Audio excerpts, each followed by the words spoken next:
Today, we journey back in time to a remote island in Indian Ocean, where a remarkable bird lived without fear. For millions of years, it walked freely through lush forests, nested safely on the ground, and never learned to fly. Not because it was weak, but because it never had to, with no natural predators. The dodo became one of evolution's most extraordinary success stories. But when humans arrived on its isolated island, everything changed. In less than a century, the dodo disappeared forever. This is the true story of the dodo, not a symbol of stupidity, but a masterpiece of evolution erased by human arrival. Despite centuries of jokes portraying it as clumsy and unintelligent, the dodo was neither, scientifically known as Rhapis cucullatus. The dodo was a large, flightless pigeon found nowhere else on Earth except Mauritius. Genetic research has revealed that its closest living relatives are pigeons and doves, making its enormous size one of evolution's most remarkable transformations. Standing about 1 meter tall and weighing between 10 and 20 kilograms, the dodo evolved in complete isolation for millions of years. With abundant food and no mammalian predators, flight became unnecessary. Instead, evolution favored energy efficiency, strong legs, and a powerful beak perfectly suited island life. Far from being poorly adapted, the dodo was perfectly designed for the world it inhabited. For millions of years, Mauritius remained isolated in the Indian Ocean. No large land predators ever reached its shores. Without the constant threat of attack, the dodo gradually lost the need to fly. Its wings became smaller, its body grew heavier. Its powerful legs allowed it to travel efficiently across the forest floor in search of fruits, seeds, bulbs, and fallen nuts. Ground nesting posed no danger, and generations of dodos grew up in a world where fear simply wasn't necessary. It was an extraordinary example of evolution, responding perfectly to a stable environment, but stability can disappear in an instant.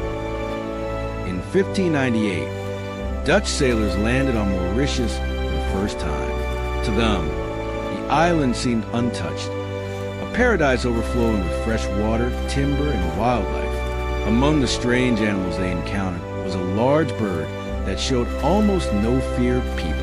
The dodo simply walked toward the newcomers with curiosity.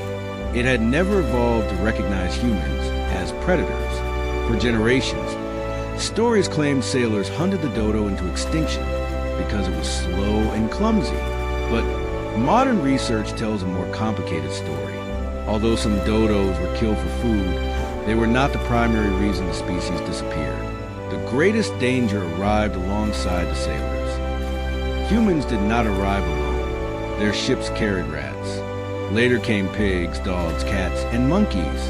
Unlike the dodo, these animals had evolved as predators and scavengers. Ground nests that remained safe for millions of years suddenly became easy targets. Eggs disappeared. Chicks were eaten before they could mature. The dodo's slow reproductive cycle made recovery nearly impossible. Even if adult birds survived, each breeding season produced fewer young. The island that had protected the dodo for millions of years had become a trap. The decline happened with astonishing speed. Within decades of human settlement, dodo populations collapsed. By the late 1600s, reliable sightings had become increasingly rare. The last widely accepted observation occurred in 1662. In less than one human lifetime, an animal that had survived for millions of years disappeared forever, not because evolution had failed, but because the world around it changed faster than it could adapt. The dodo became one of the first documented human-caused extinctions in recorded history. Its disappearance forever changed the way humanity viewed its impact on nature. For centuries, the dodo became a symbol of foolishness. Its very name entered everyday language to describe something obsolete or unintelligent. But science tells a different story. Recent studies of preserved skulls and brain cavities suggest the dodo's brain size was entirely appropriate for a bird of its body size. It possessed well-developed sensory regions and was likely no less intelligent than many modern pigeons. The real misunderstanding came from human expectations. The dodo wasn't foolish. It simply evolved in a world where fear was unnecessary.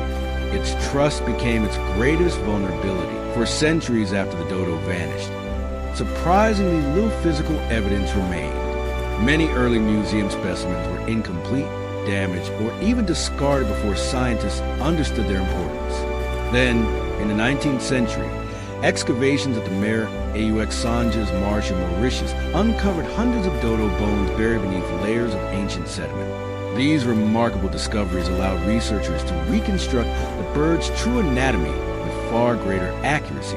Modern technologies, including CT scanning, DNA analysis, and biomechanical modeling, continue to reveal new details about how the dodo lived, moved, and evolved. Each fossil reminds us that extinction does not erase a species from history. It leaves behind clues waiting to be understood. Today, the dodo is far more than an extinct bird. It has become one of the world's most recognizable symbols of extinction. Its story transformed conservation science by reminding humanity that even the most successful species can disappear if their environment changes too quickly. Around the world, the dodo appears in museums, books, films, and scientific research, not as a symbol of failure, but as a warning. Its extinction helped shape modern efforts to protect endangered wildlife before history repeats itself. Though the forests of Mauritius no longer echo with its footsteps, the lessons it left behind continue to guide conservation across the planet. The dodo did not disappear because it was weak. It disappeared because it trusted a world that changed faster than evolution could keep pace. Its story reminds us that extinction is not always caused by nature. Sometimes it is caused by us.